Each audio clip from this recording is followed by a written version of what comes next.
8 Great Smarts. Discover and nurture your child's intelligences. How Am I Smart? A Parent's Guide to Multiple Intelligences by Kathy Koch. Overview. Koch gives 8 different types of intelligences all people and children have, and how parents, teachers, and ourselves can encourage growth in the 1 or 2 we excel at and grow in the 1 we claim we just aren't smart in.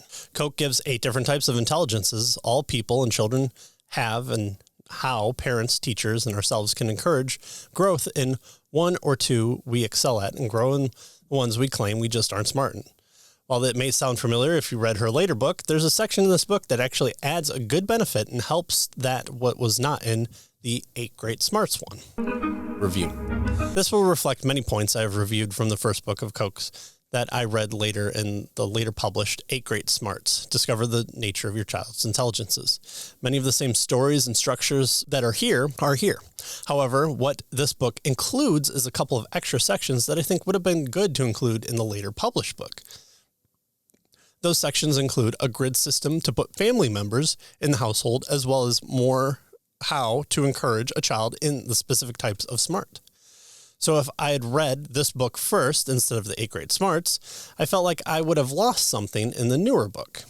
There are 2 main takeaway benefits in this book offers. The first is that you get thinking about different types of learning styles your child or children might display. Roadblocks you may be facing in homeschooling might rise up because of this. The second is that it offers different ways to direct your children who might be struggling in an area with different encouragements or ways of addressing issues without your child shutting down and hanging his or her hat on, I don't get it. I'm never going to get it. I'm just not smart.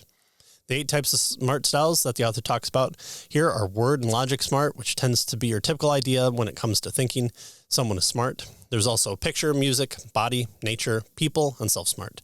There's a citation from a doctor who coined these models of learning, but you're not going to find scientific studies here to bolster these claims. Koch is drawing on her experience presenting the ideas to a number of people. So if you're looking for more research to convince you of these modes, you're going to have to dive into a different source. I have to admit that there were some modes that made me think more that one area or another might be more how a child acts out in a learning situation than in how a child might learn.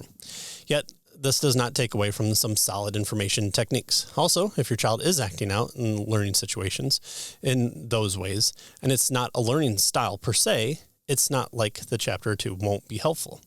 For each of the 8 smart types, Koch follows a similar format, such as your child might be thinking, how that type of smart style expresses itself, how to communicate with your child to bolster that learning style, some pitfalls you might encounter, career paths to focus possibilities, and ways to honor God with that learning style.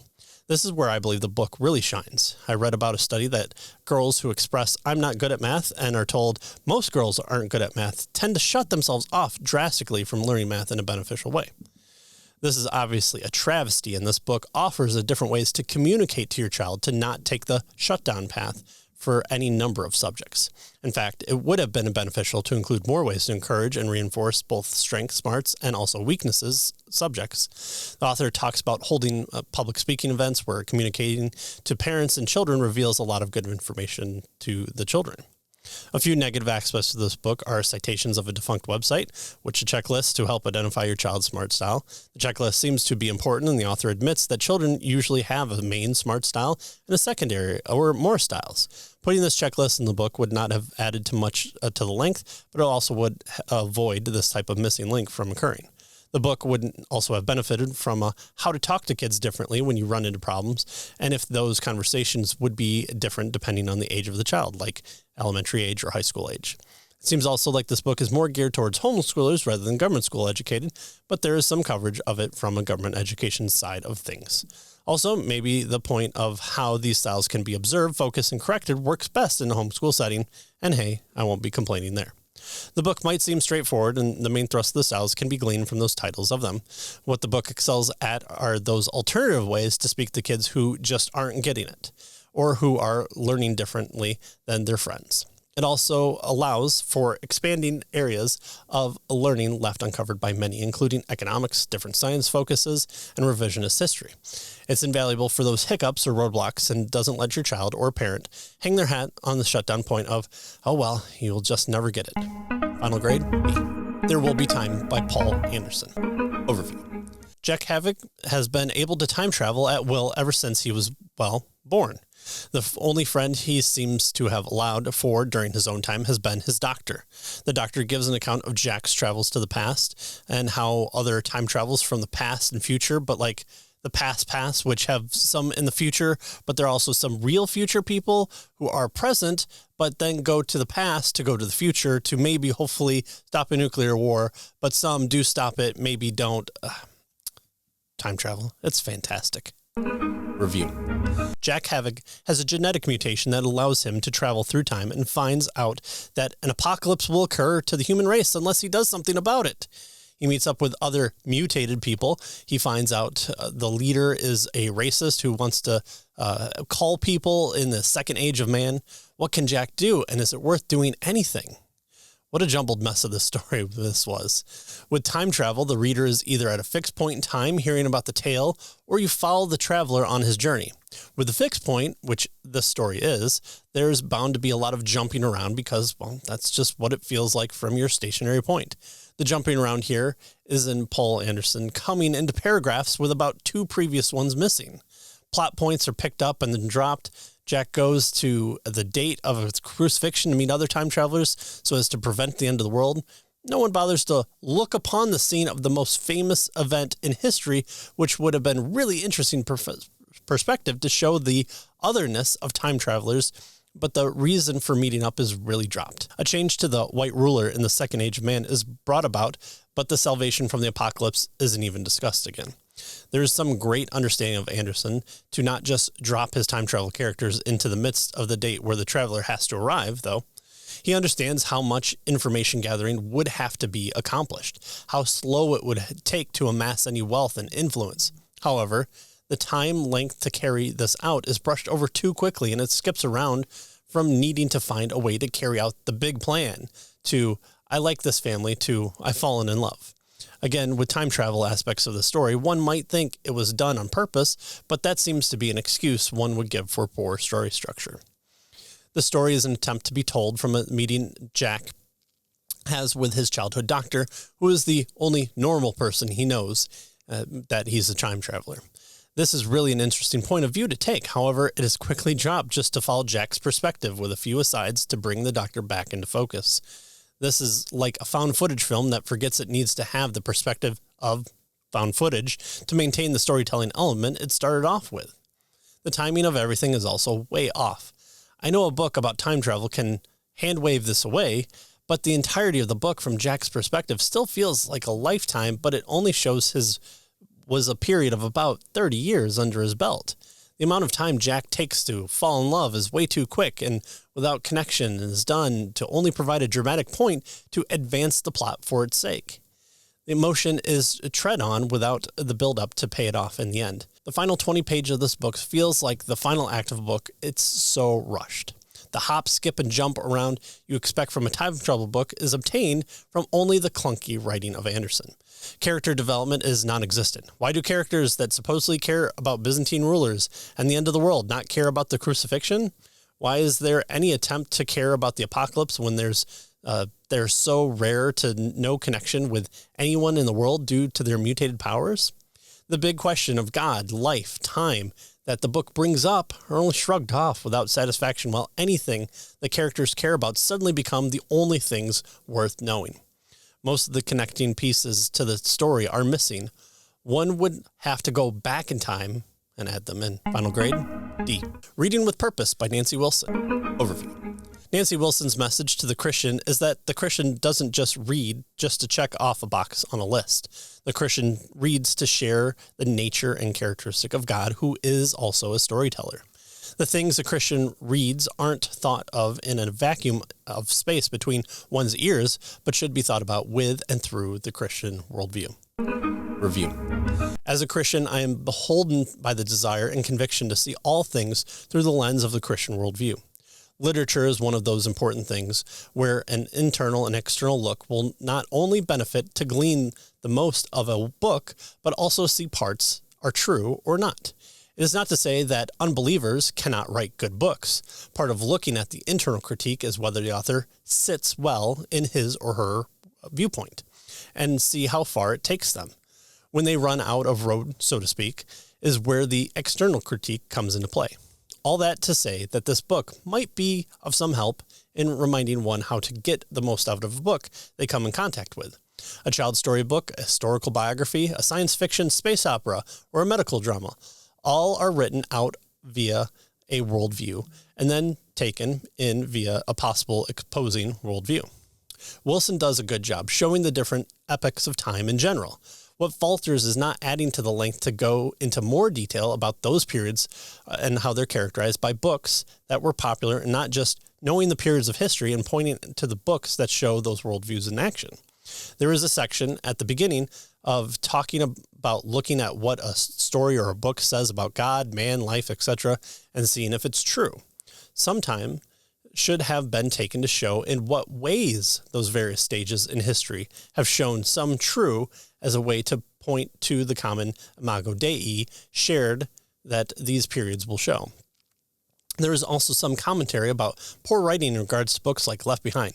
Sure, call for the theology to be in disagreement with the authors. However, the calling of writing as being poor needed to show some proof.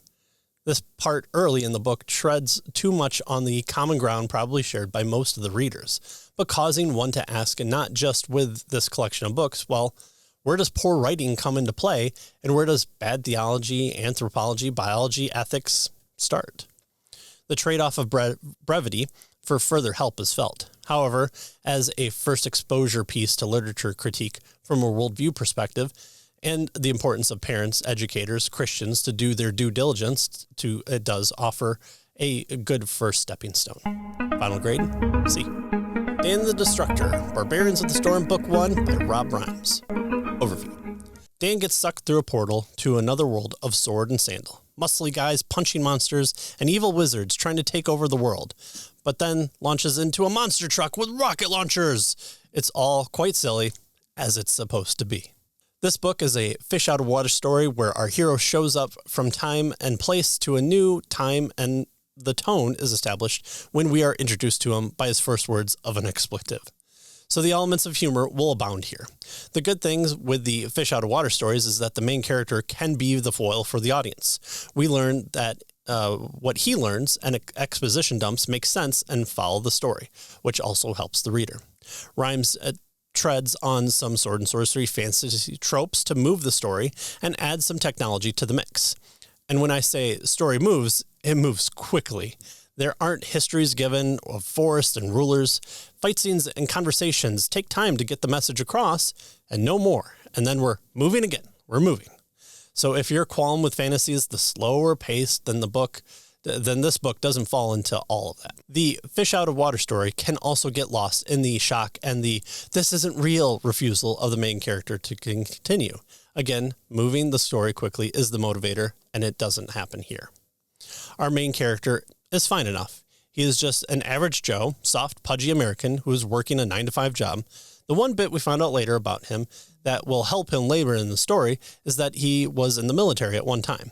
I would have liked this tidbit to be dropped a little sooner and earlier in the story, as when it's revealed, it seems more of a hand-wave explanation, something built into the character. Dan is almost a sidekick to his friend Fenric. Fenric is the fun, Conan-like hero character who the story should be about in a traditional sense. Rhymes makes the choice of giving Dan some special help to adapt him to this new world better. One is to give Dan the ability to understand everyone in English by the good old classic, a wizard did it, Simpson's explanation. The other help might be an issue for some, as it seems maybe a bit too easy. This other help is almost rendered moot by a revelation and gift of assistance given by other characters to Dan. And here's where I have my biggest issue with the book. The humorous tone of the book is the author's choice to lean into. I just would have liked it to lean into it more. Treading on the fantasy motifs and putting a current day average Joe allows for a lot of comedy, especially with the inclusion of later revealed technology. And there is some of this. It's just that Dan is given almost too much, and soon the story is over. Of course, this book is a series. What fantasy book is not part of a series these days? But I like a book, especially the first book, to stand alone well on its own. Dan is critical of the bad guy's plan in that it sounds like a cheesy bad guy plan. That's great, but but the story just kind of brushes over that with the line and continues on. But there are some great, epic, totally rad, excellent tubular moments, and then the story ends in the middle of a quest. Some revelation occurs, but there's just an epic high five, let's do this scene as the heroes go into the next scene, which is the next book. There's an end to the story that's a bit confusing as to why it's added. It seems like a disconnected story to the main plot, and the tone is changed to a serious fantasy one. It seems like the character shares one quality that Dan also gets, but a change in subtlety is not expected, and the quick-moving, humorous main story. Overall, the story is well written, and you can tell that the author has a flair for the 80s vibe with the humor and tone of the story. It would have been better to lean into that a bit more. The story moves very quickly, so a lot of the fantasy tropes are used for the benefit of the story while not needing the long, drawn-out world building or endless walking scenes. I would maybe pick up the next book in the series, but this review is just looking at the standalone book. Final grade, C+. The Shadow of the Torturer, The Book of the New Sun, number 1 by Gene Wolfe. Overview. No matter what summary or review I give this, the fans of this book will say it's wrong. Oh well. Severian is trained as a torturer for the kingdom. He's happy to learn his trade until one day he meets a woman and he does the one thing you're not supposed to do as a torturer, show mercy. Now he's on the run in a world that is far bigger than you realized, and that's it. Nothing else. Well, okay, maybe the far, far future is where we reside in, and there are androids and magic that might be for higher levels of tech instead that aren't really magic, and the whole book is from Severian's perspective as the future ruler of the world, but maybe not, and it's all might be Gene Wolfe's meta-narrative, although he claims to have received the story from the future in some sort of channeled fever dream. But man, I love sci-fi. Review. I've been getting back into reading more sci-fi these days and really enjoying it. I've heard a lot about the Book of the New Sun series, and what I heard was always, it's one of the best sci-fi series of all time that's really sci-fi fans know about. And then, don't ask me any more until you read the book. So the fans care about the reading experience, and that says a lot. So my review will follow that similar pattern of no spoilers, but a few tidbits of help that might be of help to you in deciding to read it or in your reading. The story is told from a first-person's perspective from our main character, Severian. He is part of a guild of torturers, him in training, who are tasked not with the extraction of information, but just carrying out the torture and executions in this world. Wolfe also has this higher meta-narrative concept from him that the autobiography of Severian is given to him through some sort of time travel means. I don't know. While not actually central to the story, this helps further build the lore of the book, though. Just a straightforward reading the book makes one believe that this is a typical fantasy setting. Even most of the book artwork that you see has that old world feel to it. However, the book takes place in the far, far into the future, where it does seem that the adage that almost is never true is true here. Technology looks like magic from some perspectives. So here's your hint, dear reader, to look for things that seem like they are out of place in a fantasy story are supposed to be because you're actually in a sci-fi story. So there may be elements of aliens and robots and clones, and maybe some sort of sci-fi elements here and there. Another interesting concept that I haven't had much experience with is the possibility of Severian being an unreliable narrator. After watching some video discussions on just this first book, I'm not sure if Wolfe is writing Severian as unreliable or just adding in aspects that we, ourselves, use in everyday talk. I have a perfect memory of this incident, and then later you say you don't remember this one thing that happened. It's not exactly necessarily a lie revealed trope here. However, this is only the first book. Severian is telling the story from his position as leader of this world, and that's another element I missed until I saw it come up again in the book later. As for the story, the plot is there, and it's interesting, but it's the way Wolfe unfolds the world that you're seeing and experiencing through Severian. Not everything is explained to you because Severian doesn't have your context to explain why this is the picture or this structure is the way that it is because of a Severian limited experience based on his position as this torturer, and also Severian, to him, those items aren't of note in his world because they've been there and are just there. Wolfe does a great job of crafting the story, as he does have 2, almost 3 different layers to the story. I get why hard sci-fi folks like this, because to get a lot out of it, you need to put in the effort of paying attention and asking the questions of you to what you're actually reading. I gather rereaders of this book are common for fans, and multiple reads still reveal new questions or observations. This story stuck with me after finishing it almost a week ago now. That's usually how I know there's something good that's a slow burn in there to stay in my mind. Just now getting into a bigger world sci-fi than I have before, I'm kind of surprised I haven't heard about this before. Whether this is a postmodern sci-fi or hard sci-fi or fantasy with a veneer of sci-fi is up for discussion, but the story is just plain good. I will continue the series and believe I'll go on enjoying it. Final grade? A. The Green Ember series by S.D. Smith. Heather and Pickett are just your ordinary rabbits who are playing in the field until one day their father starts to tell them about a king struck down, but whose Camelot prophecy can come about. Before they learn more, their house is attacked. Now they must run with someone who's claiming to be their uncle they have never met and his friend.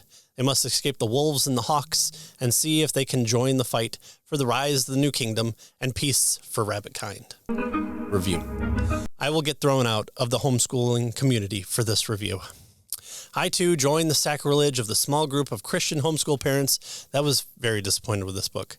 I do have to say that my 7-year-old enjoyed it and said she would continue the series, and I'm not opposed to having her do that.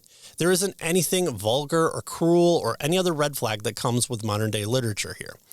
I also did appreciate that she did say that she enjoyed The Hobbit more, which we finished together before this book. She wants to continue the Lord of the Rings series next. I'm obviously raising them right.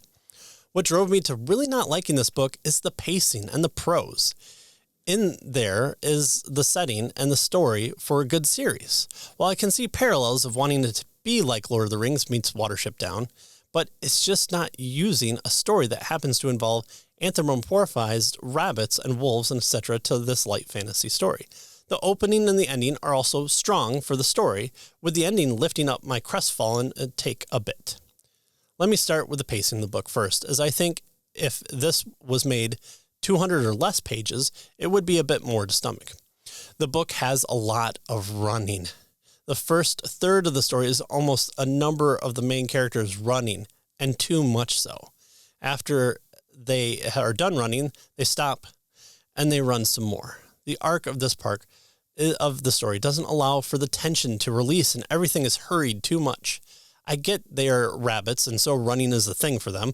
However, the author makes it a point of having the characters talk about how they're almost out of energy.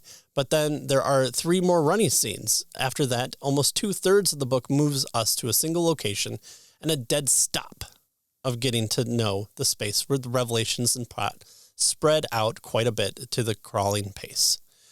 Where I thought this book was going to run me right out of the pages at the beginning and not let any release from the tension, it does just the opposite of that in the middle, and that's where it was a chore to get through. The second big issue I had with the book is the plot and motivation. Our main character learn about this King Jupiter, only slightly, and are completely enamored and worshipping of him. They dream about him, cry over him, and long for him. But they are barely told anything, and we're not even sure the initial tale is about a real king. There is no real description of what made him great, or anything of real inspiration to drive the characters until a full telling of the legend almost 2/3 of the way into the book. What motivation they should have had was on the missing family, which really takes a backseat as any sort of understandable driving factor. The 2 main characters are pretty annoying too. I understand that they're young and this type of character trait would be a normal characteristic. However, the author uses it as motivation for both, and it's not clear why they take the position they do. Heather is an allegedly amazing storyteller, but she's too scared to commit to it. Why? No clue. She is also always insightful and pretty much correct on all things except when the story calls on her not to be for the sake of the plot reveal. Pickett is really turned off to another main character, and he feels like he failed. He recognizes he doesn't have any real reason to feel the way he does, but he just commits to it. The author uses this as a character arc for him, but it doesn't really endear him to the reader, and it doesn't really make sense for the arc he wants to be on. There is an arc in him, and you could have had it, but by growing up quickly due to war and loss, but mostly it's about him overcoming whininess, and barely so. Characters around them also move at a snail's pace. The revelation, but for no real reason except for this not-so-secret initiation ritual, yet characters still give them a grand tour and free reign around this super-secret compound to get to the ritual that takes forever from their first arrival. A loss of any sense of time gripped me in this book. Days, months. Minor characters only treat them worse after the main character realize the bigger story. And their reaction is those revelations are pretty over the top for anyone their age and removal from this world. For example, they are concerned about a possibility of loss of honor, and denying betrayal are met with a literal outcry. Do they have any clue what honor is or why it matters in this family context? That's really unclear. The writing of it is all very clunky and disjointed. That mixed with the pacing of it makes it a real chore to keep going. There are a few plot points and characters that go towards there being a good story in there. However, the too fast and then too slow pacing, the poor character development works against it. I'm sure I'll be tied to a stake and poked with little swords while listening to the next one as punishment, but this just wasn't a well-written book. Final grade, D. On Getting Out of Bed, The Burden and Gift of Living by Alan Noble. Review. Alan Noble doesn't give a self-help 5 steps to getting over depression, nor does he give the just turn it over to Christ empty claim on dealing with mental illness. Noble doesn't put all hopes into medicine, nor does he claim the Christian is to never touch the stuff. This balanced book is a helpful book for Christians on how one experiences and deals with sorrow, despair, anxiety, and mental illness. There's no easy answers, and there are no quick steps to just get over it. Review. Wow. I was really impressed with this book, and Noble's taking on these sensitive issues.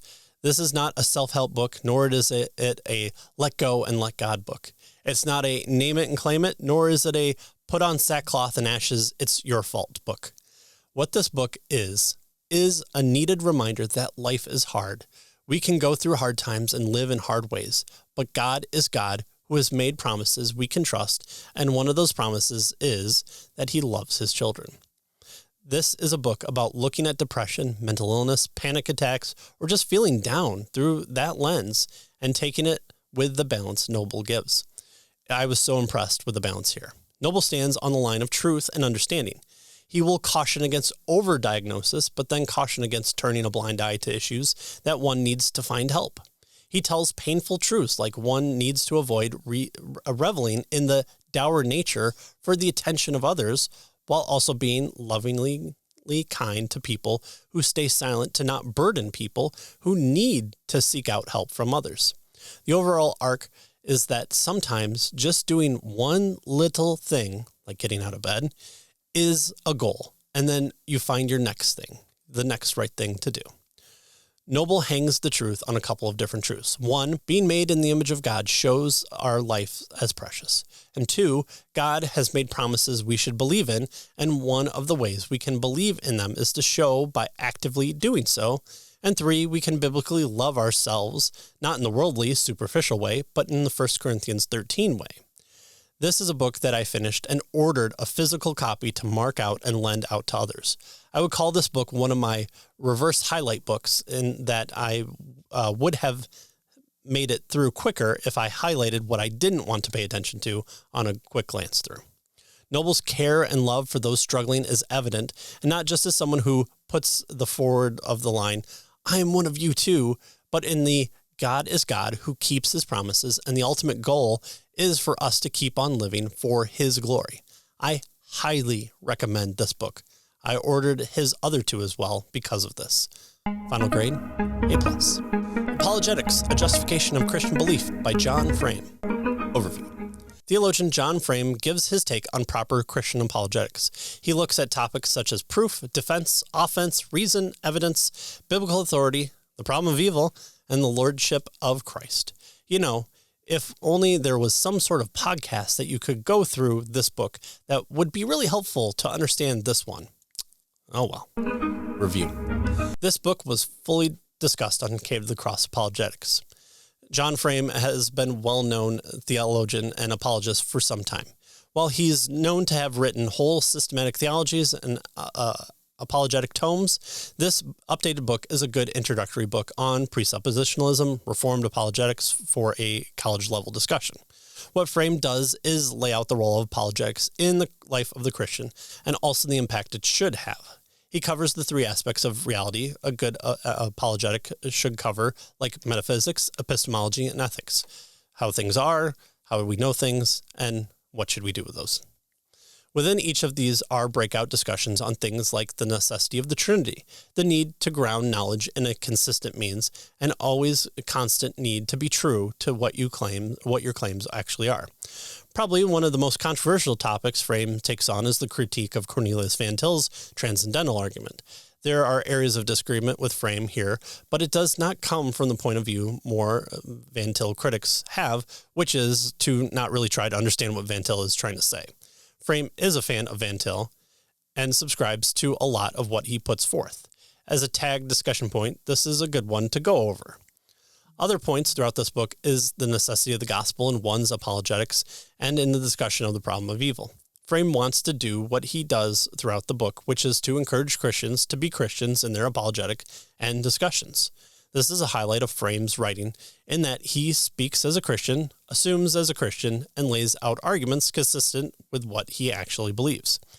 I would say that the one negative aspect of this book is the flow of the topic doesn't always stick with what came before, and there are parts of the book that seem kind of copy and pasted in the works from previous writings. This is admitted to in parts, so it's not as if Frame is hiding this fact. Also, these topics do require a lot of discussion points to really hit it solidly, and even for a 350-plus page book, there are sections that are too short for the discussion to be fully fleshed out. If you're looking to get into Frame, but may be intimidated by some of this larger writings, or you're looking to set up a reading in presuppositionalism from an introductory level, or a critique portion from another presuppositionalist, this would be a good book to do that. Final grade, B+. Slewfoot, A Tale of Bewitchery by Brom. Overview. Set in colonial New England, someone who only watched shows on the Puritans writes a story where the entity of Slewfoot is released upon the world again. And of course, there's a woman at the center of it all. But is Slewfoot demon or God? Demon. He's a demon. The author doesn't want him to be, but he's a demon. Review. What if the Vivitch was written very straightforwardly with no surprises? It'd still be better than this turned out to be. By very straightforward, I mean the story holds very little tension.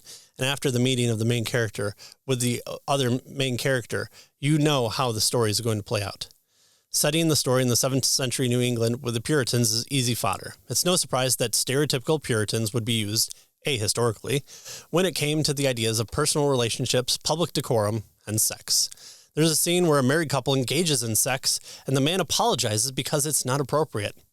The Puritans had a lot of great things to say about sex in the confines of marriage, and this wouldn't be the case at all. The story also treads on the very publicized, but in actuality, low number of witch trials that occurred in Salem. This shows the story writing cannot build drama at all because the witch trials grew out of the drama and hysteria and frenzied stories.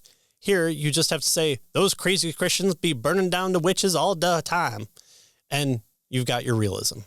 But historical realism is not where I'm going to hang my hat on for this review. I'll hang my hat on the fact that the story doesn't even believe in its own worldview. Without getting too much into spoilers, this is a story of revenge, and yet the first human killed is brushed off by the main character because, well, he just didn't know.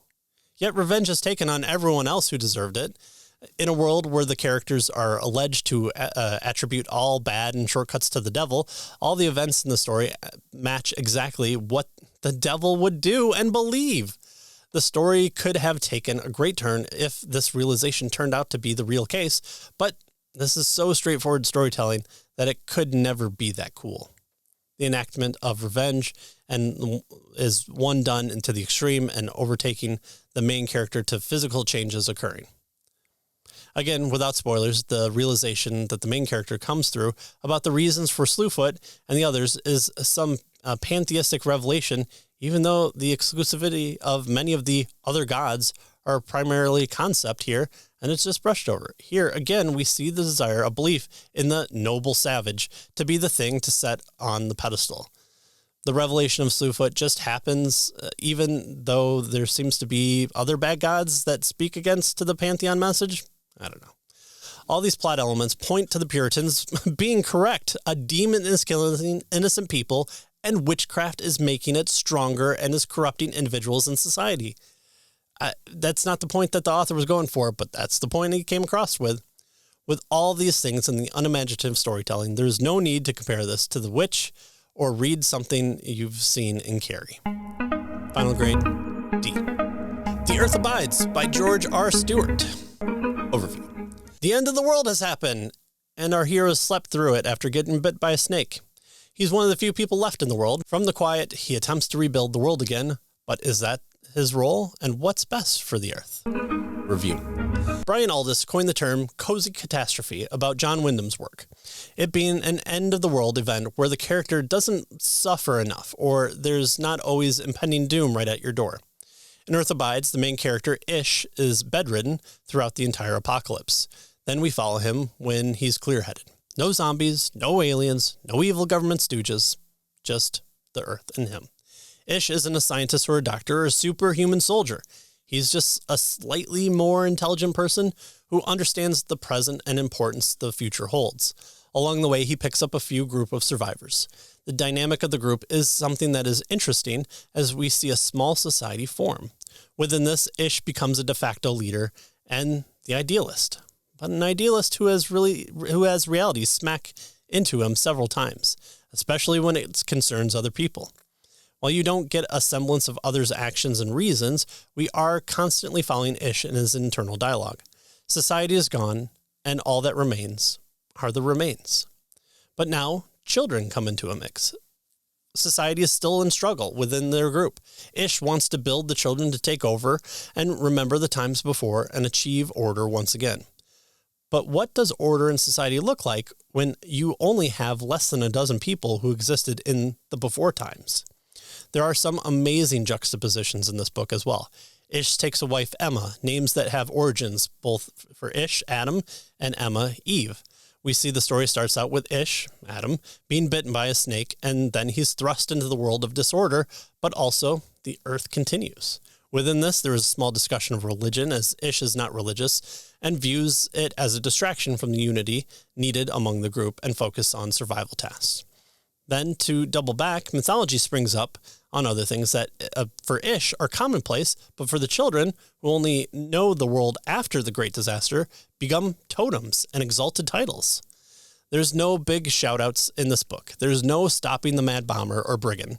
It's a calm book where the tensions and drama are beautifully done. The dealing with an outsider, stranger to the group, and the impact of the actions taken is such a high point. But there are little movements that are big deals, and there are big deals where you think the story will focus on, but it settles into a more somber and carefree tone. It's amazing. I almost come to think of apocalypse stories truly bringing questions of the purpose of life and humanity front and center, and this is one that has done it the most by not focusing on the disaster, but on life and humanity. This would be an amazing book for a group discussion or reading group. I was tempted not to finish it as I saw the end coming, and I didn't want it to end, a sure sign of a good book.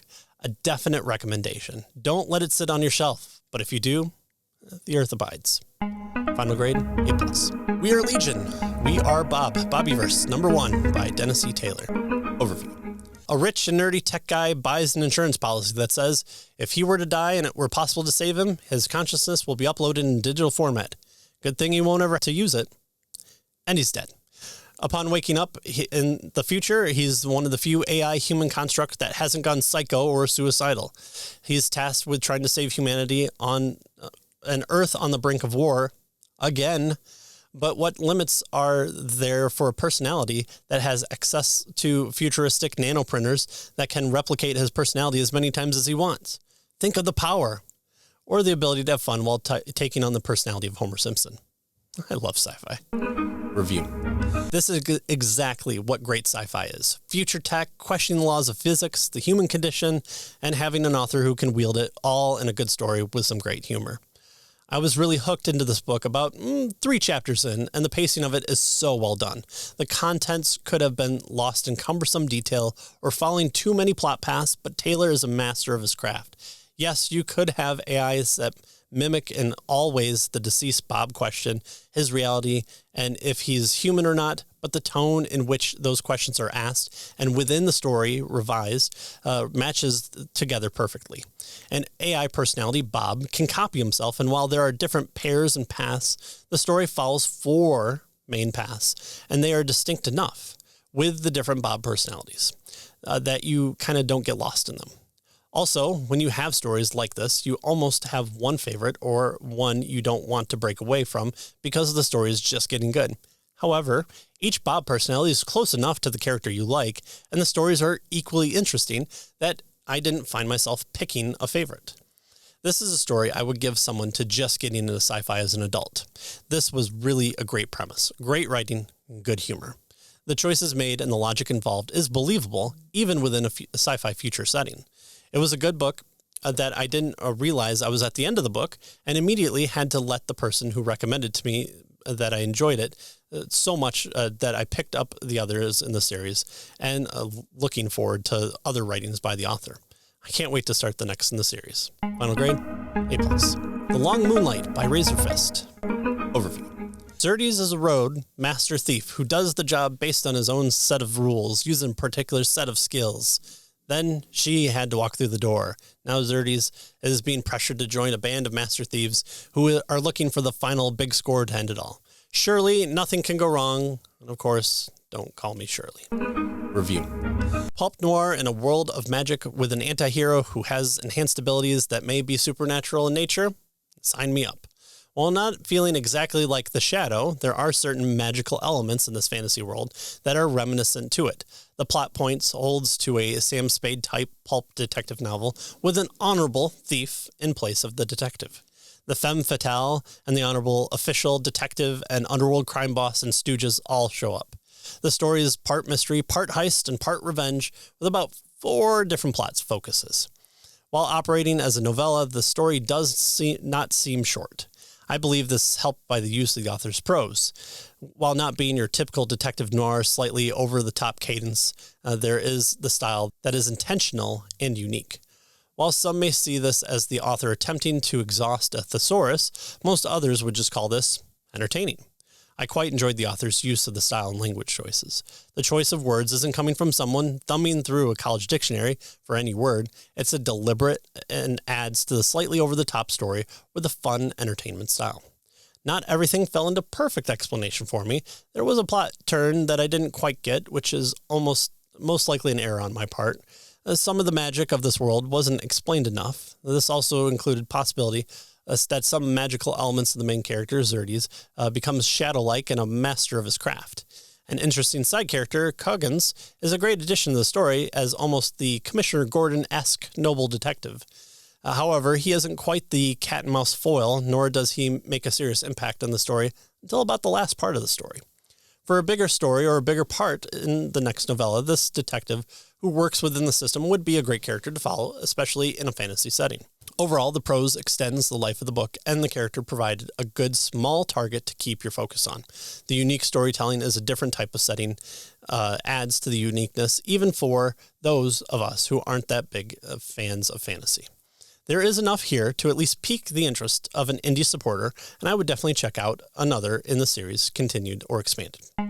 Final grade, A-. A Change of Plans by Dennis E. Taylor. Overview.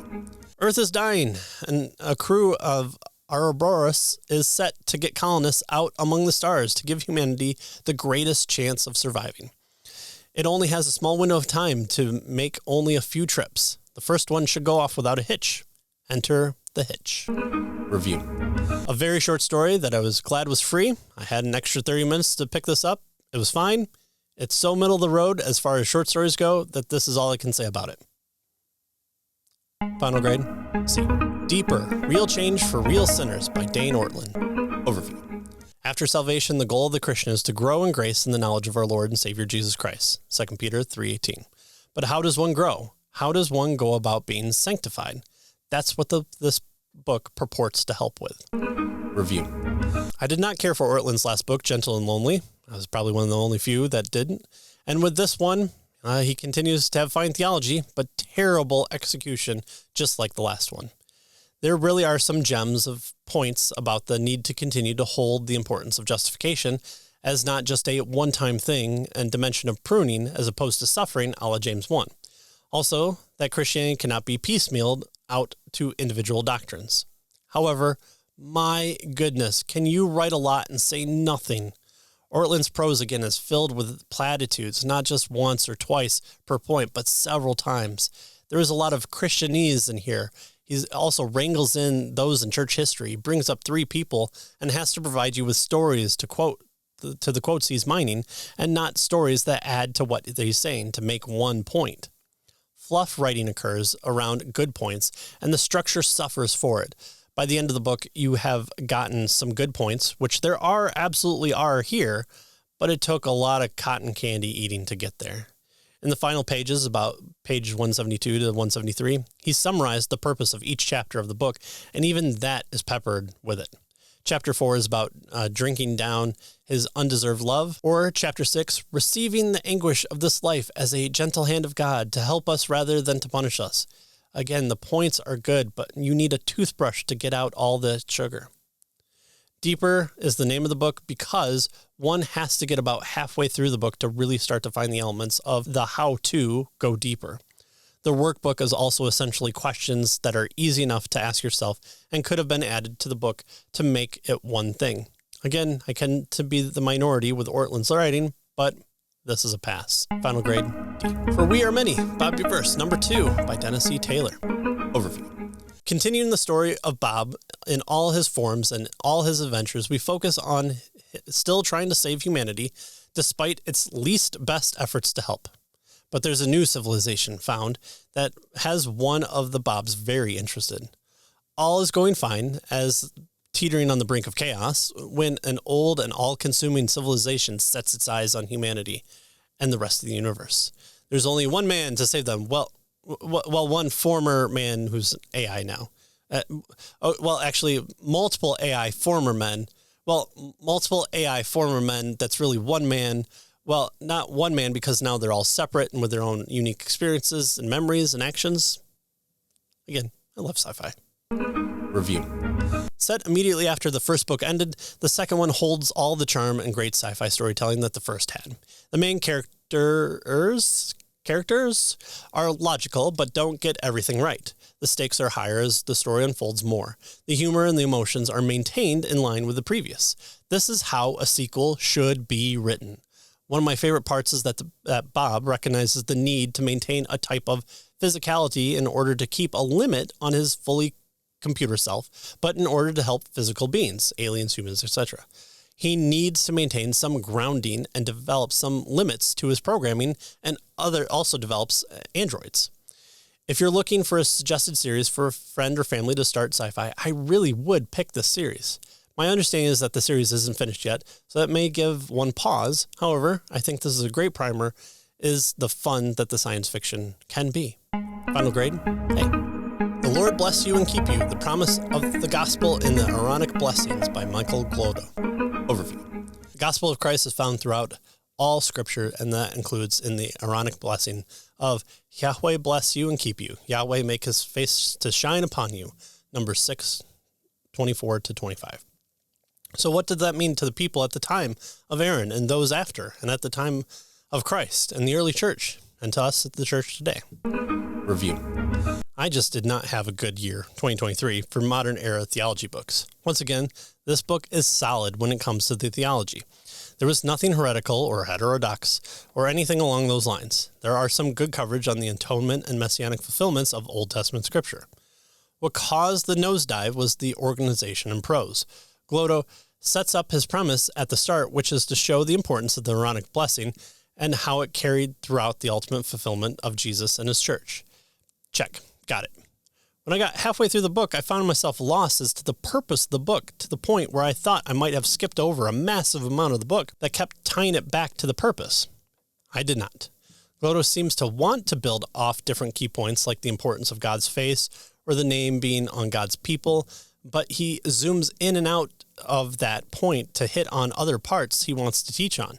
Chapter after chapter go on until I was a quarter of the way left, where I wasn't drawn back to the main point of the writing. Again, a lot of good and important theology here, but he loses focus and doesn't seem to want to go back to it as his touch point. He even, at times, goes back to various words in the blessing, but almost feels like a word study rather than making the point that it's the Aaronic blessing that's the origin source. I'll keep this book for citation into points Glodo covers, but this is sadly a mess of prose. Final grade, D. Robopocalypse by Daniel H. Wilson. Overview. The robot uprising is finally here. The supreme AI known as Arcos only wants to help humanity out by attempting to destroy it because from the ashes, humanity will improve. Does Arcos have a point? Stories told from around the world of humanity's rebellion against the toasters. Review. Finding a great book must be what chasing a good high is like. A high was good, but once it's done, you really like to find that same hit again. This is my feeling when it comes to apocalypse sci-fi and World War Z as my gold standard. I won't sing its praise here, but I am unable to be objective and not compare all apocalypses to it. This review also won't be a citation of the similarities and contrast to World War Z. It just is a big factor in my review. Robopocalypse is a first-person-ish perspective about the robot uprising against humanity, and the survivors are telling the tale to give an overview of the before, during, and after moments of WWR. This format was popularized by The Good War by Studs Terkel and World War II, and World War Z took inspiration from it. What this book does is that it gives a purpose for existing in the style and format that it is right off the bat, and it's in line with the story. Just great. The book does tend to follow about 4 to 8 people throughout, with several others added along the way. This doesn't cover stories from around the world, but really only focuses on America, Europe, and Japan, with the last two only offering a couple of side characters that advances the ending. This does allow for the diversification of stories and cultures, but doesn't really give a big feel for the different areas responding to the apocalypse differently. The storyline is well done and interesting. However, there tends to be a loss of focus on just how big the apocalypse is. The military tech going AWOL is clear, but other than a focus on smart cars and a few helper bots running down people, there isn't a lot of variety in the machine uprising. The horrors of the war are talked about, but the descriptions of changes humanity undergoes is a little bit slightly lacking. There is a lot of detail glanced over. In fact, most of the story coverage tends to focus on moments, both big and small, that drive humanity to reclaiming control and defeating the uprising. Other than the end of the story being upfront, it seems to downplay just how dire the situation of humanity is. Most characters tend to end with, and this event would be the catalyst that was important to humanity defeating the robots. Hope never really is in question here, which leads the reader to not experience the downs enough and relish the upwinds throughout the story. There are a couple of missing plot points, which include an explanation on the importance of government robot policy and how the robot overlord thought he could use a politician's daughter to really influence whatever it is. The facts of supplies and reprogramming robots to serve in humanity's resistance tend to be underplayed and another brushed over concept, but important parts in the total apocalypse. The end is also really missing a long overlook wrap-up, including how life has changed, what steps humanity has taken to live again and prevent another uprising, and where are the other characters now. The characters that are followed are interesting and they have their arcs to play out. Even a free robot turns out to be brought into it later, but it could also easily be a reader's favorite and wanting more of him. Wilson's Native American background plays a big part in the storytelling. It is neither a good nor a bad thing, and in fact, I would have liked more explanation of what made the reservation folks such a good resistant point for humanity other than the author wanted to include his background into saving humanity. Nothing wrong with that. While it may seem like I have a number of negative points or critique points, this is a familiar territory for me, and I know what I'm looking for in a well-rounded story with all these elements. However, I really, really enjoyed my reading of this, and we'll pick up whatever the next one in the series is about. Not going to be in my top 10 like World War Z, slow, dead walking into it, but it earned a place from what I recommend along with World War Z very easily. Final grade, B+. Signs and Secrets of the Messiah, a fresh look at the miracles of Jesus by Jason Sobel. Overview. What did the miracles of Jesus mean to someone with a background of Jesus, a Jewish context? Rabbi Jason Sobel gives his take as a messianic believer in providing some details and context that might be missed by modern-day Western readers. Review. Currently, I'm leaving aside any discussion on the author or his continuationist ideas. This review is about the book. While there is some good theology and history here, what Sobel attempts to do is tie a lot of sayings, allusions, and typologies from the Old Testament into the New Testament. The biggest issue that when Sobel is attempting to tie them together is he tends to just make assertions without actually providing proof that we should view the link, or better yet, that the original authors, audiences, or speakers would be doing the linking. Discussion on the importance of Jesus doing his first miracle at a wedding is linked as important to the original created order, but how? Other than the assertion there's no direct link to the first miracle being at the wedding. Some of the worst attempts to link ideas is through Cabal-like numerology, in counting Hebrew words, which can be things. However, in things like his discussion of John 3, Sobel asserts Hebrew letters numbering when the original context was in Greek. Where's the discussion that we should take the original languages, translate it into Hebrew, and then take the importance of the number scale into consideration? Is this what Jesus wants to highlight when he's talking in John 3? Is that what John's wanting to highlight? Anybody? There's also a focus on using Yeshua for Jesus and implementing Hebrew terminology throughout the book. This seems more like brand focusing than what's necessary. However, I will say there isn't anything outright heretical here. There's some good points to be made about faith and sanctification. Again, I'm leaving out any discussion of continuations out of the discussion, only focusing on the book. More focus could have been done of staying within the Old Testament to show the linking that Sobel is attempting to do.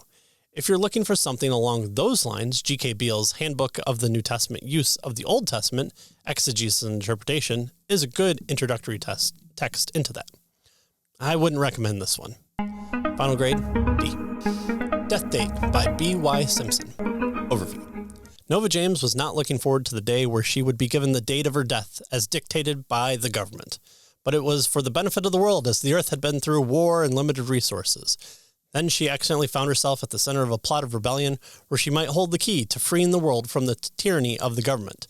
Then she meets a rapscallion streetwise boy, and the two must flee into the outer wilds in search of the rebel base, who can help unlock the end of everyone's death date. Review. It's a world where our main character, Nova James, resides, where the world has gotten so bad environmentally and people-wise that a new world order has risen up to mark people for an ending death date that you get when you're 18, and bad behavior takes time away. A Hunger Games meets in time. Well, except you never really see anything that is described about this world. I'm usually the person who complains about too much world building and not enough plot. Here, I don't see any of the world other than the death dealer squads who seem to be immune to a death countdown. What does the world look like to get to the point where the entire world population allowed for this death day program to be implemented? No clue.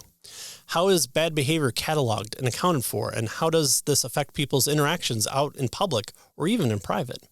There doesn't seem to be any change at all. Certain people are in open rebellion and hiding from hit squads. Parents can be awful to their children. There isn't a blight of false kindness or people breaking under the pressure of knowing exactly when they'll die. There seems to be some sort of enforcement at schools, but without being 18 yet, there aren't really any repercussions for acting out. In this world, people kind of just act the exact same as now. That is, until you get outside the main city, then it's a wasteland of destruction for some unknown reason. Our main character receives survival training from her grandfather, who is part of an elite, but doesn't really show off any of the skills until the very end of the story. She's rescued by the mysterious boy character who she's crushing on after being betrayed by another boy character who seems to be up to something.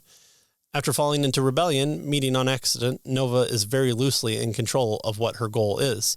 After several hospital visits, which also seems weird in a world where death for a large portion of the world should be kind of welcomed, she needs to leave the city and find the rebellion. From there, stumbling upon revelations by happenstance seems to be the plot of Unfold method. Our handsome rogue Alex seems to be angry with a dark backstory and tough, but he seems to mostly be the hero of the story. There is some slight romance with awkward looks and too close talking in a will they, won't they arc, but characters never really have an arc either. The people who they started off as is really who they finish as, and the revelation and how they get there just kind of happens. Alex and the grandfather are the biggest key players in the story, minus one boss battle, and being a key to cure the effects of the death day and disease. The world has no grounding in what it claims to be. The characters just exist. The YA typical love story with almost a love triangle is bland. The plot does move forward, however. The action is mostly chase scenes with a few short fights. Other people who have read it seem to like it. I won't be continuing this series. Final grade, D. Hydra's Wake by Daniel Jones. Overview. There's a blimp pilot, Rogue Whip, that's the character's name, that crashes his ship, and he's mistaken for a spy with the same name. But then he sees a giant Hydra, and he's surprised by it, but not really. He quickly rescues a fair maiden, but he doesn't take advantage of her, and we should all be grateful to him that he could control himself. The bad guys appear, and they aren't surprised by the giant Hydra until they are. Then aliens show up, I guess, and I don't know. Other stuff happens, I guess. Review.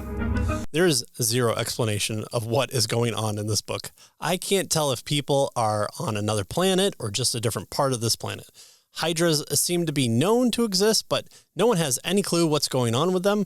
Then an alien AI shows up randomly. The main character has the same name, and a stupid one at that, Rogue Whip, as the bad guys, and the bad guys just can't figure this out. He goes from attempting not taking liberties with an injured, unconscious woman, but he also tricks some of the bad guys by claiming he's a hallucination. Yeah, I was pretty much done with it at that point. The one good thing to say about this book is that it does have a pretty cool cover. Final grade, F. Roadkill by Dennis E. Taylor. Overview. Jack has been kicked out of MIT, and all he has going for him are his two friends and working with his father delivering bread. Can it get any worse? Wham!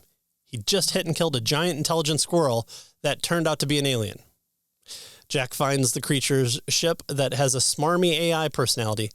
The three friends work with the ship to stop a secret plan of aliens from taking over the Earth, but they can't let Jack's parents find out, or they might ground him, I guess, from not taking the spaceship out for a ride. Review. Having, at the time of this review, read half the Bobiverse series by Taylor, I enjoyed his mix of science fiction and levity to bring joy into the genre. Sure, darkness and bleakness of the emptiness of space or alien invasion or corrupt governments, but I repeat myself, are enjoyed staples, but sometimes I want to have fun in my sci-fi. So what better way than to start off the story about a plot of a secret alien invasion scheme than our main character running over an invisible alien squirrel.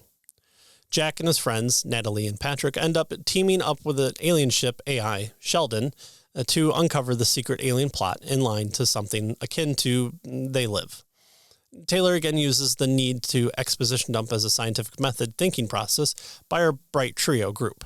This similar style of thinking out of problems, hypothesis, experimentation, follow-up questions, analysis, and conclusion sometimes works and it sometimes fails. It moves the plot forward while having this information move with the story. And here the information learned is really good and plausible for alien species. There isn't groundbreaking revelations of alien life, but it follows a logical frame set that grounds the sci-fi. Here's where I believe the story falters, in two categories. Taylor's dry and fun sarcastic tone from the Bobiverse is enjoyable and endears the characters to the readers. With Sheldon as our AI character, he's just your typical stupid humans, far too much of it without the moments of genuine humor or warm care that would endear him to the reader. He's helpful and intelligent, but when his humor is more annoying, even to the characters in the story, it's hard to believe that our characters would grow so close to Sheldon. The second issue is that the book is almost too short to leave enough time to figure everything out along with attempting to thwart an alien invasion and having both successes and failures along the way.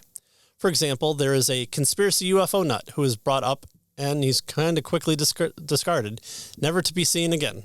Then from the time of uncovering the movers behind the conspiracy to the end is really quick, that the drama tends to get lost and the action moves a lot quicker. This front loads the book with our characters figuring things out at a slower rate than the rest of the story unfolding at the end very quickly. However, I would not say that I didn't enjoy this book, because I did. I still like Taylor's writings and his normal, slightly above intelligent characters who succeed and fail in their efforts to learn the new world around them and to react to the different plot points. It is also nice to know that you can have a book in this day and age be a one-shot novel rather than a 12-part expanded universe with 2 different threads and the author doesn't finish it or know how to. If you like Taylor's other writings, you will most likely like this. If this is where you want to start with Taylor's work, just start with the first Bobiverse novel first. If you just want to check out the story because it's about an alien plot to take over the world and discovered after accidentally having a way too close encounter with an alien and the hood of a truck, check it out. Final grade, B-. The Fear of Moncroix by Bryan Asher. Overview. Davian is tasked with solving a mystery from a group of vampires. This group slaughtered his people, and he's in disguise as one of them. If he's found out, he'll never figure out what happened to his father and former order. Oh, and death. He'll be dead too. Review. Overall, this was a middle-of-the-road book for me. I tend to be someone who complains about world building supplanting the story, but there needs to be enough. There is some, but there were a number of times where questions popped up that I didn't realize was part of the world.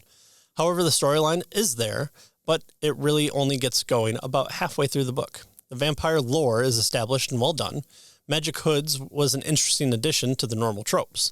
There is some action scenes, and luckily there are only some minor descriptions of the specifics, as it's always so difficult to make epic fight scenes seem as epic while not feeling like anime battles. Overall, this is a detective story. The second half of the story gets you going a lot more with the logical thinking and smart subversion to get more clues to the case. Yet, I felt like there weren't enough clues to help the reader get to the final conclusion with the main character, Davian. His befriending of Karnath doesn't really add much to the plot and allows for a number of times of exposition over food, drink, and table. Exposition has to be done, but we care about Watson as well as Sherlock. The second half of the book was quite enjoyable, and the vampire lore was well done. The story lacks a weight of repercussion other than solving the mystery whodunit. The world has rules and a history, it just needs to define them more quickly and fuller. Overall, I had a fun read to it. Final grade, C+. 5 Lies of Our Anti-Christian Age by Rosaria Butterfield. Overview. Rosaria Butterfield uses her background and personal journey of faith in providing sound biblical answers to 5 challenging social norms in our current Western lives. Topics of homosexuality, feminism, transgenderism, spiritual but not religious, and modesty are covered and done so through a biblical worldview to make sense of why we're seeing what we are seeing and what our response should be to it as Christians with the message of the gospel of hope and freedom. Review. What Butterfield does in this book is not only give the biggest issue with identity and the self-deception of sexuality today, 2023, but also keeps it gospel-focused, which is the cure. First of all, it has footnotes, so it's already riding high for me. Next, she defines most of her terms right off the bat. I had to remind myself that I already knew a lot of on the topic and wanted to read this for the intended audience. There were maybe a few words where I thought it would have been good to include, like gender in the first chapter. However, she did come to talk about the Freudian influence in mixing up sex and gender, which is an important discussion point. The 5 lies she's identifying in her book are the following. Homosexuality is normal. 2, being a spiritual person is kinder than being a biblical Christian. 3, feminism is good for the world and the church. 4, transgenderism is normal. And 5, modesty is outdated burden that serves male dominance and holds women back. Each topic is molded to a personal story or concerns her personal journey to faith, which adds more than just looking at a collection of current event stories to shake your head at. For being at 300 pages, this book does a lot of work in a good amount of time. While this book does seem to at first be one for a Christian to be informed about the current day issues, this also appears to be targeted to those wanting to see the full Christian response to the topic at hand.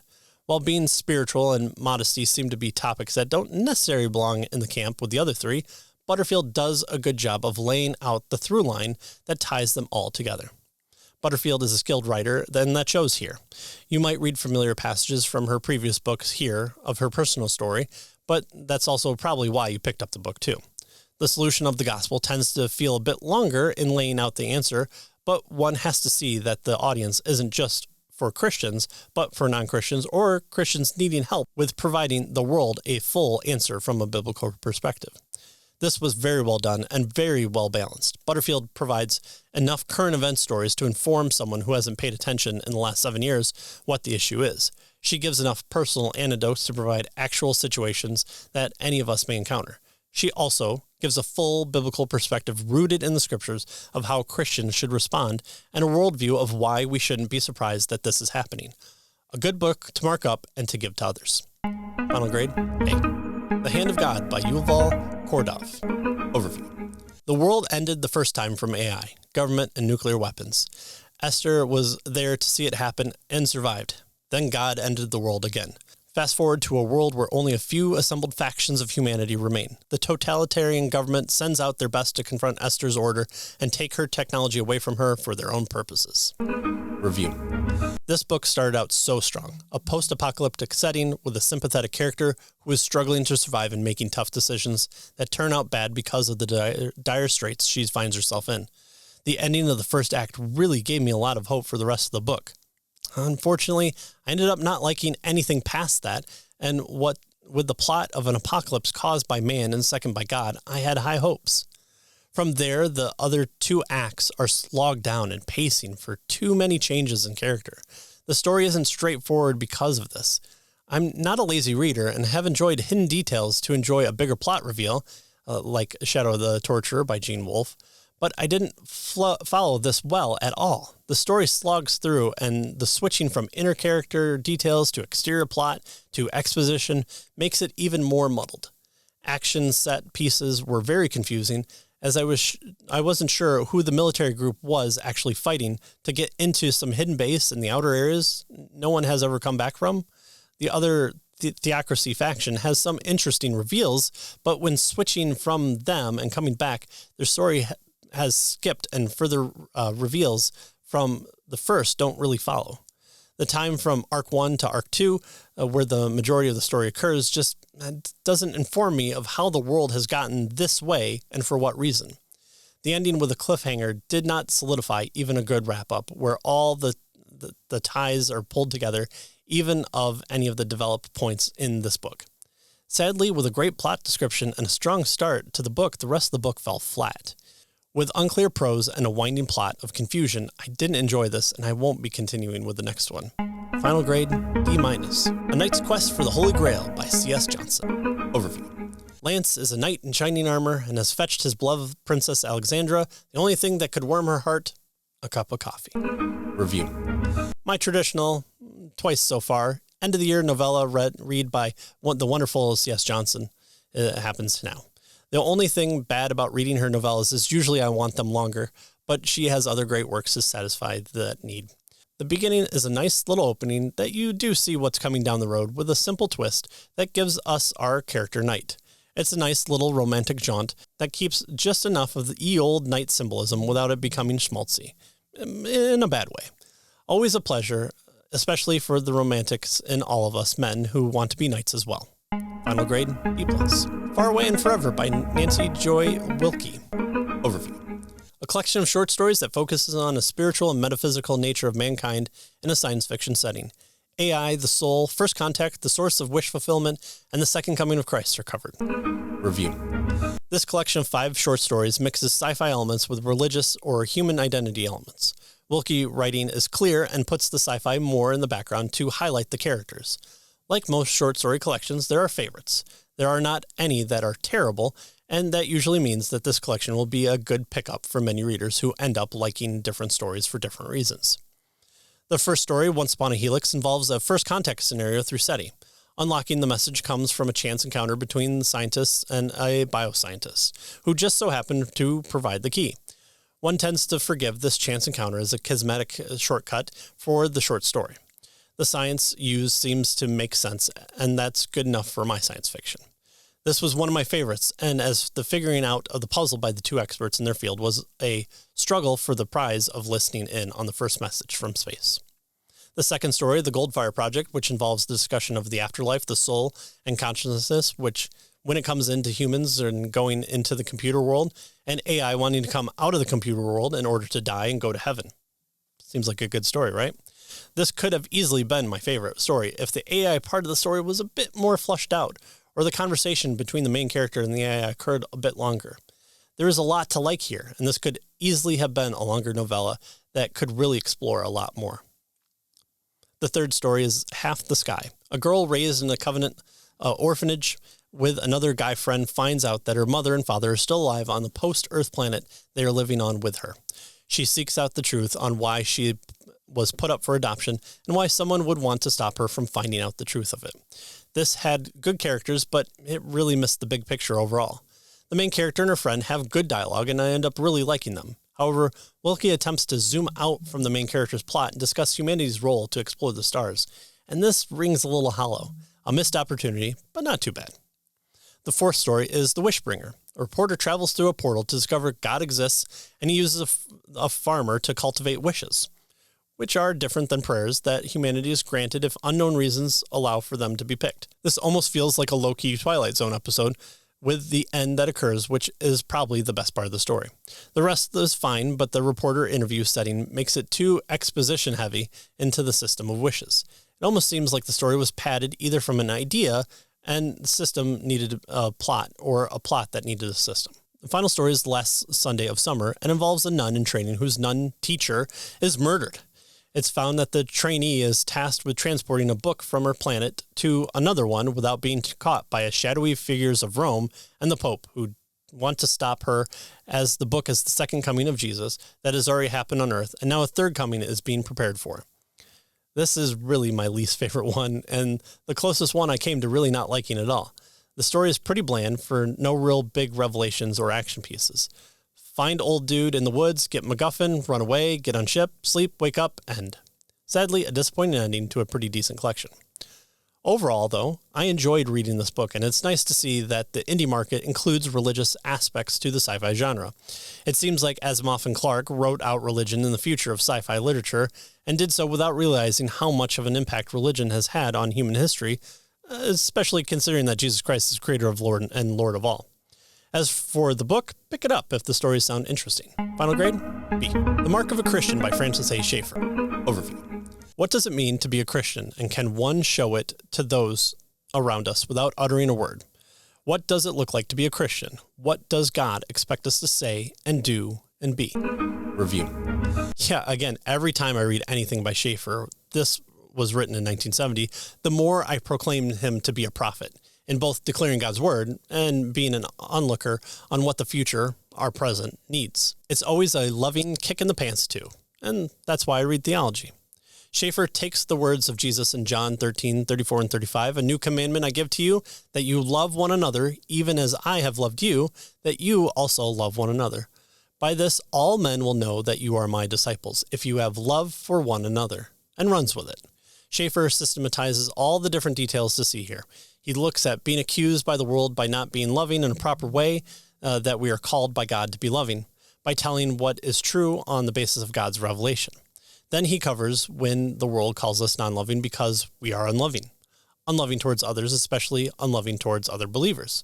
Schaeffer's very striking point here, he terms the final apologetic, warns Christians that being truly loving and having the world see it undermines Christ's work so much it would be valid to have the unbelieving world declare God did not send Jesus into the world as an atonement. Pretty heavy stuff. Schaeffer is not being harsh. He's being challenging. And when he is challenging, he also shows the other avenues of this passage. The believer will fail, and with failure, we are able to be forgiven, and then go and ask for forgiveness. That too is showing love for others and other believers. Then believers are called to be forgiving of others, especially those seeking forgiveness. He provides a very challenging story of post-World War II Germany, of believers on both sides of the line, and a truly beautiful story about the redemption of Christ, that Christ provides the world after a monstrosity of hatred and death experienced there. There are so many points that it would be the book here in the review. So Christian, go pick this up and be challenged, especially with how you respond to others on places like Twitter, and especially how you are called to love other believers. I love you. Final grade, A+. A Meeting with Medusa by Arthur C. Clarke. Overview. Captain Howard Falcon, after suffering a crash of his ship on Earth, is set to lead an expedition to Jupiter where, oh wow, there are really big jellyfish and manta ray aliens. Review. Clarke does seem to have a thing for Jupiter, eh? This 1971 short novella puts us into a first planet exploration, the previously mentioned gas giant, and a first contact scenario with giant creatures unknown to humanity at the time. But before we get there, we are introduced to our main character, Captain Howard Falcon, but not the F-Zero racer. The prelude to the mission is a strange encounter where a dirigible crashes along the Grand Canyon and monkey crew members go flying. It's a weird introduction, and it sets up the ending, which I believe was meant to be a twist-like ending, but it seems like an obvious state we can find Captain Falcon in. Maybe in 1971, this was a more surprising revelation than today. Captain Falcon doesn't seem to have much setback from his crash, minus a long physical recovery. He's tasked to lead the expedition to Jupiter and makes it easily enough. The encounter with marine-like life in Jupiter's atmosphere is a big focus, and it's nice to see a first contact with, actual alien life that aren't just bipedal humanoids with advanced tech. This is mostly the story with a quick revelation on Captain Falcon and his musings of what further exploration by humanity among the planets would be like, with the new life discovery being the catalyst for excitement to go and seek out new life. Writing at the end of the Apollo moon mission, apathy toward taking hold in America and the rest of the world, this type of inspirational story makes sense. Other than that, it's just a nice little space story. Nothing too positive or negative about the characters or plot. The big aliens being the groundbreaking item that would be built upon by others and continued by current-day sci-fi writers of this exact story. A nice sci-fi read. Final grade, B-. Art in the Bible by Francis A. Schaeffer. Overview. Jesus Christ is Lord of all, including our art. Schaeffer makes the scriptural case for this, and then the Christian cultural one. Review. If you're used to only reading Schaeffer for his apologetics, you are missing out on one of his biggest contributions to Christendom, the encouragement for Christians to make Jesus Christ Lord of all, and that also includes in the culture and then the arts. During Schaeffer's day, he was the one answering any question thrown at Christianity. He was going to the youth and the college students, and they were coming to him. He was an adopter of the indie documentaries like How Should We Then Live? He would have fit right at home in an online video space. And this book is a prime example of Schaeffer's writing succinctly and proficiently. After stating his premise, the Christians are to be great artists for the glory of God. Schaeffer splits the book into two parts to make his case. The first part is a look back into the scriptures to show all the ways art has played a part in the carrying out of God's plan of salvation. It's easy to say that he stays here a bit too long, but not to draw on the examples he gives would do a disservice to the purpose of the whole book and premise. Schaeffer points to God being a creator and us being his image bearers. We can engage in non-idol making art. Art that is not just paintings, but architecture, jewelry, painting, etc. are given. A stellar point of how even the Song of Solomon points Christians to being good romantics and engaging in good sex should not be undersold. All points are reflections back to the main source of our Creator. The second part of the book is what most of us are used to today, the call to action. Schaeffer has grounded his call in Scripture, and so the motivation in how should we now live becomes one of inspiration and details. Schaeffer doesn't only talk about being good artists, but also being good intakers of art. Things like technical ability should be displayed, and those same abilities should be appreciated for it. Of course, Schaeffer has to talk about worldview being reflected in the art. Amazing points all around for those who read Schaeffer for his presuppositional apologetics. Other points worth highlighting is that not all good Christian art has to be religious art. The art can still be Christian art without putting a baby Jesus in it or footprints in the sand. An interesting cultural aspect that Schaeffer discusses is of how one's culture and society could be seen in the art and should be seen in the art. The music or the sculpture from Japan is going to be recognized as such because the style and technical aspect that make the music or sculpture from the UK different. Schaeffer makes some interesting points that are being discussed and debated today. One aspect that I would have liked to have read more on was Schaeffer's take on objective beauty. Beauty is discussed here, but I feel like Schaeffer would have been able to express a positive case for objective beauty in about 6 pages, an inflation rate of 120 pages by today's authors. This is a book to pick up and discuss with others. Jesus Christ is Lord of all, even the arts. Christians should have no excuses for making bad art. Final grade, A-. Personal Finances for Teens Simplified, 7 easy-to-learn strategies for conquering debt, understanding the value of money, and achieving financial independence by J. Links. Overview. Use the lessons in this book to help teach your teens what they really need to succeed financially in their life. Review. First of all, this is a book about good general advice for everyone. The author tends to just tell the parents they need to tell their teens the things in the book. So this isn't really a for teens, but a for parents or more so in general. So there's nothing here that's wrong, and it's fairly straightforward advice. Save money, don't get in debt, learn what stock and credit is, budget. So on one hand, I've got nothing to complain about with the material. But on the other hand, this really isn't a book to hand to kids or anything in the material that's newly slanted for the intended audience. While the contents would make for a good blog series, it's nice to have it all in one book format. If you're a parent that has general good habits of finances, there isn't anything here you won't already know and do. But if you need the help, pick up the book. Final grade, C+. Periapsis Christmas, edited by the great Katie Room. Overview. 5 short stories with Christmas themes from a selection of indie pubs who write to tell good stories and not just what big publishing corporations have approved. The great Katie Room from periapsispress.com had edited a wide swath of talent for this collection of stories. Review. This short story anthology is from the fantastic power couple from Periapsis Press, and I'm a big fan of their mission and reviews. I know if a book is listed on their site, I don't need to read the review. Like this book, there are some that I like and others I like more. This book has the theme of Christmas, but the deeper theme is indie authors who believe in a transcendent nature that the spirit of Christmas resides. Here are my reviews of each story. Workshop Rebellion by T.J. Marquise. A great way to kick off the anthology. The current-day Santa comes from a long line who hold back the darkness and allows the light to flourish. This story does a good job in world building and what it needs to have you understand enough of the mythology. The use of theme and totems make Santa recognizable, but also that this Kris Kringle lifts at the gym.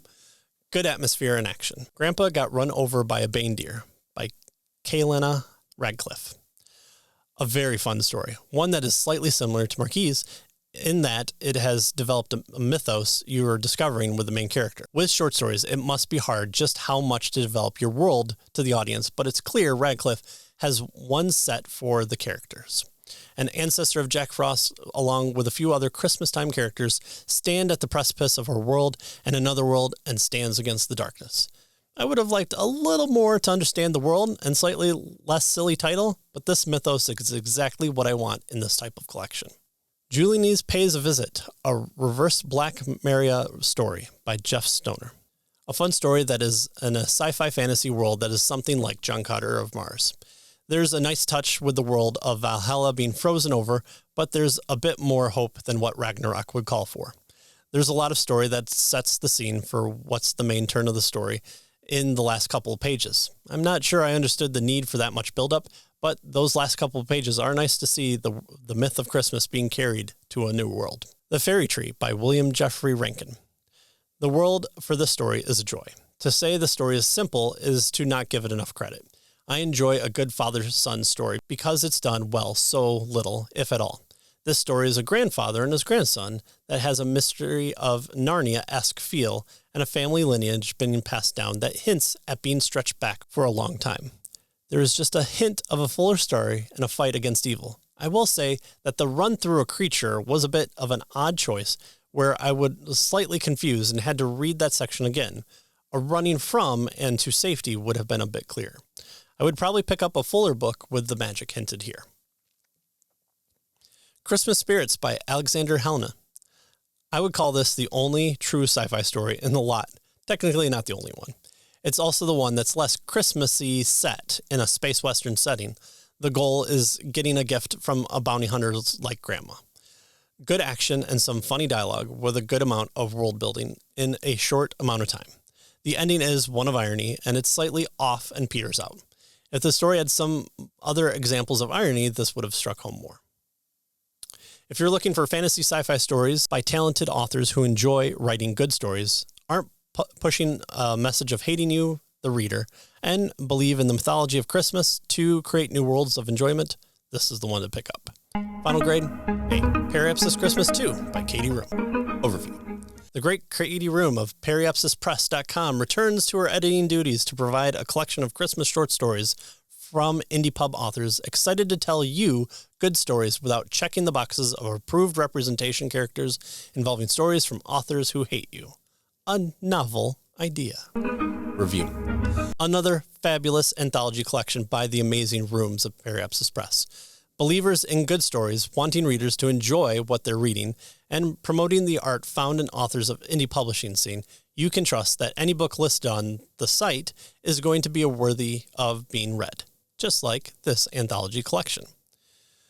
Fear Not by Frederick Gero Heinbach, a Twilight Zone-esque story about being careful what you pray for.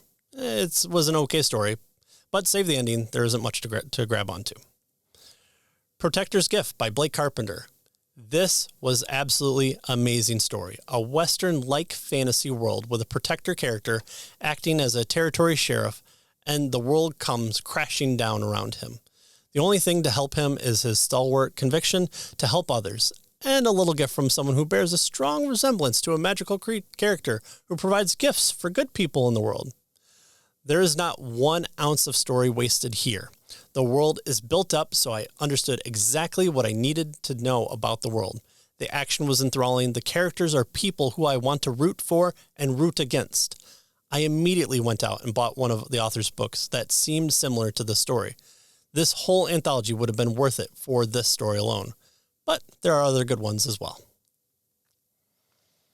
The Shelter Most High by William Jeffrey Rankin. I'm not exactly sure what the story was about. Aliens or cryptids? I believe it took place around Christmas, but that's the only connection I can see here. I really must have missed something. I did enjoy Rankin's story from previous anthology, though. Ember Night, A Shade of Black story by Jonathan Schruger. This story is helped by being part of a story that the author has already established. This helps ground the character in the story in a wider world and story. The author provides enough background to give us the character, and the setting is almost fantasy post-apocalyptic Earth.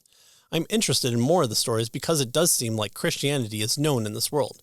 Regardless, the action takes the front and center role, and the tireless hero facing the horde of evil thing is paced well. Action scenes are hard to get right in a story and is done very well here. The whole story endeared the main character to me, and I'm probably going to pick up the first book in the series. Let All Mortal Flesh Keep Silence by Kylina. Well. Bringing back the amazing story from the last anthology and continuing the story while building out the whole world more in a way that I wanted to happen, huh? All right, touche, author. Frost is back, and now that he's settled into his role, the stakes have expanded. There is some mystery here, but the story adds to the great setting and makes it even better, with a better title this time around. I picked up one of the author's series. What would it be like if Stephen King didn't hate half the country? It'd be something like this book. Kids versus evil is a big thing these days, but it's not a new trope for a good reason. You come into the story at almost the very end, and you know there is a good amount of story you missed out on that would have been fun to read. The main characters running into the military gets a little muddled, and I have a few issues for me here. Getting past that gets you to the finish line of the story and ends the anthology well. Another knockout anthology with a couple of amazing stories. Final grade, A. If you've made it this far, thank you for listening to me talk about all the books that I read, all 52. That was the goal for this year, to mix in things like theology and sci-fi and other things that people have asked me to review. Hopefully going forward to this new year, you've set a goal, and even if you don't achieve it, you'll still pick up books off your shelf and enjoy reading stories from people that are trying to communicate to you the human condition and can communicate to you information that we are privileged to have things like books in our lives to the extent that we do. And so it's quite amazing to think back from the time of the reformers and being able to hold in my hand things that they would have probably far expanded the entire world with at this point in time if they had access to what we did. So join us next time for picking up into our book that we're in the middle of. And thank you for giving me the opportunity to talk about some of the books that I read for this year. Thanks for joining us, and we'll see you next time.